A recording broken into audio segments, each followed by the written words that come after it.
बच्चों नमस्कार, मैं हूं नर्मदा ठाकुर, जिला मंडी, हिमाचल प्रदेश। आज हम एनसीईआरटी कक्षा 8वीं हिंदी विषय वसंत भाग 3 पाठ 7 क्या निराश हुआ जाए पढ़ने जा रहे हैं बच्चों। यह आचार्य हजारी प्रसाद द्विवेदी द्वारा लिखित एक श्रेष्ठ निबंध है।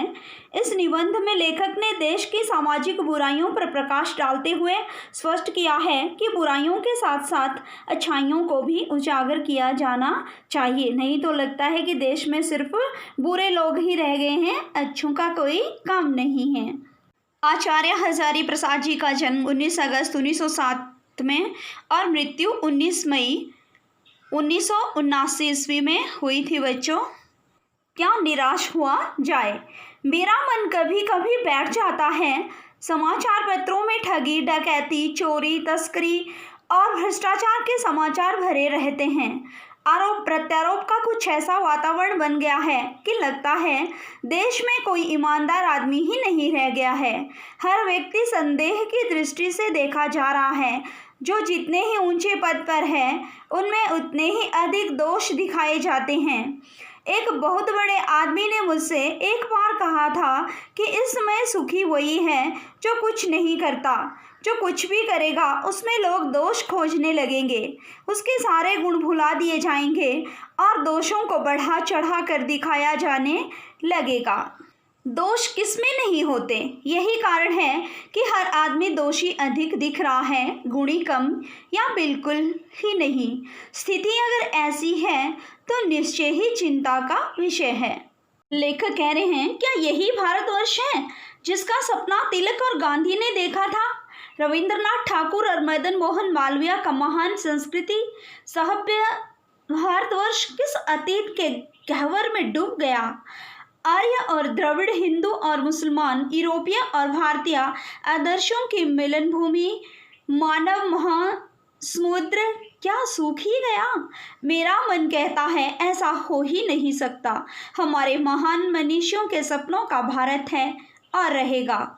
यह सही है कि इन दिनों कुछ ऐसा माहौल बना है कि ईमानदारी से मेहनत करके जीविका चलाने वाले निरीह और भोले भाले श्रमजीवी पिस रहे हैं और झूठ तथा फरेब का रोजगार करने वाले फल फूल रहे हैं। ईमानदारी को मूर्खता का पर्याय समझा जाने लगा है। सच्चाई केवल भीरू और बेबस लोगों के हिस्से पड़ी है। ऐसी स्थिति में जीवन के महान मूल्यों के बारे में लोगों की आस्था ही हिलने लगी है। भारतवर्ष ने कभी भौतिक वस्तुओं के संग्रह को बहुत अधिक महत्व नहीं दिया है। उसकी दृष्टि से मनुष्य के भीतर जो महान आंतरिक गुण स्थिर भाव से बैठा हुआ है वही चरम और परम है। लोभ, मोह, काम, क्रोध आदि विचार मनुष्य में स्वाभाविक रूप से विद्यमान रहते हैं, पर उन्हें प्रधान शक्ति मान लेना और अपने मन तथा बुद्धि को उन्हीं के इशारे पर छोड़ देना बहुत बुरा आचरण है। भारतवर्ष ने कभी भी उन्हें उचित नहीं माना। उन्हें सदा संयम के बंधन में बांध कर रखने का प्रयत्न किया है, परंतु भूख की उपेक्षा नहीं की जा सकती, बीमार के लिए दवा की उपेक्षा नहीं की जा सकती, गुमराह को ठीक रास्ते पर ले जाने के उपायों की उपेक्षा नहीं की जा सकती। हुआ यह है कि इस देश के कोटि कोटि दरिद्र जनों की हीन अवस्था को दूर करने के लिए ऐसे अनेक वायदे कानून बनाए गए हैं। कायदे कानून मतलब नियम, जो कृषि, उद्योग, वाणिज्य, शिक्षा और स्वास्थ्य की स्थिति को अधिक उन्नत और सुचारू बनाने के लक्ष्य से प्रेरित हैं। परंतु जिन लोगों को इन कार्यों में लगना है उनका मन सब समय पवित्र नहीं होता। प्रायः वे ही लक्ष्य को भूल जाते हैं और अपनी ही सुख सुविधा की ओर ज़्यादा ध्यान देने लगते हैं, अधिक ध्यान देने लगते हैं अपनी ही सुख सुविधा की ओर। भारतवर्ष सदा कानून को धर्म के रूप में देखता आ रहा है। आज एकाएक कानून और धर्म में अंतर कर दिया गया है। एकाएक मतलब अचानक। धर्म को धोखा नहीं दिया जा सकता, कानून को दिया जा सकता है। यही कारण है कि जो लोग धर्मभीरू हैं वे कानून की त्रुटियों से लाभ उठाने में संकोच नहीं करते। इस बात के पर्याप्त प्रमाण खोजे जा सकते हैं कि समाज के ऊपरी वर्ग में चाहे जो भी होता रहा हो, भीतरी भीतर भीतर भारतवर्ष अब भी यह अनुभव कर रहा है कि धर्म कानून से बड़ी चीज़ है। अब भी सेवा, ईमानदारी, सच्चाई और आध्यात्मिकता के मूल्य बने हुए हैं। वे दब अवश्य गए हैं, लेकिन नष्ट नहीं हुए हैं। आज भी वह मनुष्य से प्रेम करता है, महिलाओं का सम्मान करता है, झूठ और चोरी को गलत समझता है, दूसरे को पीड़ा पहुंचाने को पाप समझता है। हर आदमी अपने व्यक्तिगत जीवन में इस बात का अनुभव करता है। समाचार पत्रों में जो भ्रष्टाचार के प्रति इतना आक्रोश है, वह यही साबित करता है कि हम ऐसी चीज़ों को गलत समझते हैं और समाज में उन तत्वों की प्रतिष्ठा को कम करना चाहते हैं जो गलत तरीके से धन या मान संग्रह करते हैं। दोषों का पर्दाफाश करना बुरी बात नहीं है। बुराई यह मालूम होती है कि किसी के आचरण के गलत पक्ष को उद्घाटित करके उसमें रस लिया जाता है और दोषोद्घाटन को एकमात्र कर्तव्य मान लिया जाता है।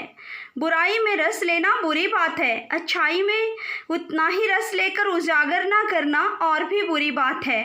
सैकड़ों घटनाएं ऐसी घटती हैं जिन्हें उजागर करने से लोग चित्त में अच्छाई के प्रति अच्छी भावना जगती है।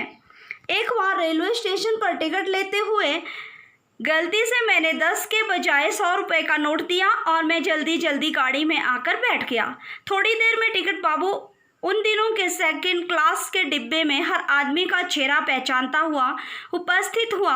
उसने मुझे पहचान लिया और बड़ी विनम्रता के साथ मेरे हाथ में 90 रुपये रख दिए और बोला, यह बहुत गलती हो गई थी। आपने भी नहीं देखा? मैंने भी नहीं देखा। उसके चेहरे पर विचित्र संतोष की गरिमा थी। मैं चकित रह गया। चकित होता है बच्चों, हैरान। कैसे कहूँ कि दुनिया से सच्चाई और ईमानदारी लुप्त हो गई है। वैसी अनेक अवांछित घटनाएं भी हुई हैं, परंतु यह एक घटना ठगी और वंचना की अनेक घटनाओं से अधिक शक्तिशाली है। एक बार मैं बस में यात्रा कर रहा था। मेरे साथ मेरी पत्नी और 3 बच्चे भी थे। बस में कुछ खराबी थी, रुक रुक कर चलती थी। गंतव्य से कोई 8 किलोमीटर पहले ही निर्जन सुनसान स्थान में बस ने जवाब दे दिया। गंतव्य होता है मंजिल। रात के कोई 10 बजे होंगे। बस में यात्री घबरा गए। कंडक्टर उतर गया और एक साइकिल लेकर चलता बना। लोगों को संदेह हो गया कि हमें धोखा दिया जा रहा है। बस में बैठे लोगों ने तरह तरह की बातें शुरू कर दी। किसी ने कहा, यहाँ डकैती होती है। 2 दिन पहले इसी तरह एक बस को लूटा गया था। परिवार सहित अकेला मैं ही था। बच्चे पानी पानी चिल्ला रहे थे। पानी का कहीं ठिकाना न था। ऊपर से आदमियों का डर समा गया था, जो लोग तरह तरह की बातें कर रहे थे। कुछ नौजवानों ने ड्राइवर को पकड़कर मारने पीटने का हिसाब बनाया। ड्राइवर के चेहरे पर हवाइयाँ उड़ने लगी। लोगों ने उसे पकड़ लिया। वह बड़े कातर ढंग से मेरी ओर देखने लगा और बोला, हम लोग बस का कोई उपाय कर रहे हैं, बचाइए, ये लोग मारेंगे। डर तो मेरे मन में था, पर उसकी कातर मुद्रा देखकर मैंने यात्रियों को समझाया कि इतना मारना ठीक नहीं है, परंतु यात्री इतने घबरा गए कि मेरी बात सुनने को तैयार नहीं हुए। कहने लगे, इसकी बातों में मत आइए, धोखा दे रहा है। कंडक्टर को पहले ही डाकुओं के यहाँ भेज दिया है। मैं भी बहुत भयभीत था, पर ड्राइवर को किसी तरह मारपीट से बचाया। 1.5-2 घंटे बीत गए। मेरे बच्चे भोजन और पानी के लिए व्याकुल थे। मेरी और पत्नी की हालत बुरी थी। लोगों ने ड्राइवर को मारा तो नहीं, पर उसे बस से उतारकर एक जगह घेर कर रखा। कोई भी दुर्घटना होती है तो पहले ड्राइवर को समाप्त कर देना उन्हें उचित जान पड़ा। मेरी गिड़गिड़ाने का कोई विशेष असर नहीं पड़ा। इसमें क्या देखता हूँ कि एक खाली बस चली आ रही है और उस पर हमारा बस कंडक्टर भी बैठा हुआ है। उसने आते ही कहा, अड्डे से नई बस लाया हूँ, इस बस पर बैठिए। वह बस चलाने लायक नहीं है। फिर मेरे पास एक लोटे में पानी और थोड़ा दूध लेकर आया और बोला, पंडित जी, बच्चों का रोना मुझसे देखा नहीं गया। वहीं दूध मिल गया, थोड़ा लेता आया। यात्रियों में फिर जान आई। सबने उसे धन्यवाद दिया, ड्राइवर से माफ़ी मांगी और 12 बजे से पहले ही सब लोग बस अड्डे पहुंच गए। कैसे कहूं कि मनुष्यता एकदम समाप्त हो गई है। कैसे कहूं कि लोगों में दया माया रह ही नहीं गई। जीवन में जाने कितनी ऐसी घटनाएं हुई हैं जिन्हें मैं भूल नहीं सकता। लेखक कहते हैं कि ठगा भी गया हूँ, धोखा भी खाया है, परंतु बहुत कम स्थान पर विश्वासघात नाम की चीज़ मिलती है। केवल उन्हीं बातों का हिसाब रखो जिनमें धोखा खाया है, तो जीवन कष्टकर हो जाएगा। परंतु ऐसी घटनाएं भी बहुत कम नहीं हैं जब लोगों ने अकारण सहायता की है, निराश मन को ढाढ़स दिया है और हिम्मत बंधाई है। कविवर रविंद्रनाथ ठाकुर ने अपने प्रार्थना गीत में भगवान से प्रार्थना की थी कि संसार में केवल नुकसान ही उठाना पड़े, धोखा ही खाना पड़े, तो ऐसे अवसरों पर भी हे प्रभु मुझे ऐसी शक्ति दो कि मैं तुम्हारे ऊपर संदेह न करूं। मनुष्य की बनाई विधियां गलत नतीजे तक पहुंच रही हैं, तो इन्हें बदलना होगा। वस्तुतः आए दिन इन्हें बदला ही जा रहा है, लेकिन अभी आशा की ज्योति बुझी नहीं है। महान भारतवर्ष को पाने की संभावना बनी हुई है, बनी रहेगी। मेरे मन निराश होने की जरूरत नहीं है। हजारी प्रसाद द्विवेदी। बच्चों, इस निबंध के माध्यम से लेखक ने बताया है कि हमें निराश होने की आवश्यकता नहीं है। इस दुनिया में सिर्फ बुरे लोग ही नहीं हैं, बल्कि अच्छे लोग भी हैं जो एक दूसरे की सहायता करते हैं। इसके शब्दार्थ देख लेते हैं। धर्मभीरु, जिसे धर्म छूटने का भय हो, अधर्म से डरने वाला। पर्दाफाश होता है भेद खोलना, दोष प्रकट करना। उजागर, प्रकट करना।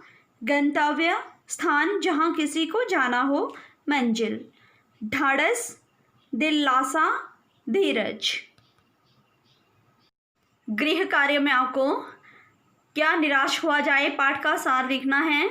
कठिन शब्दों के अर्थ लिखकर वाक्य में प्रयोग करने हैं। पाठ और लेखक का नाम लिखना है। धन्यवाद।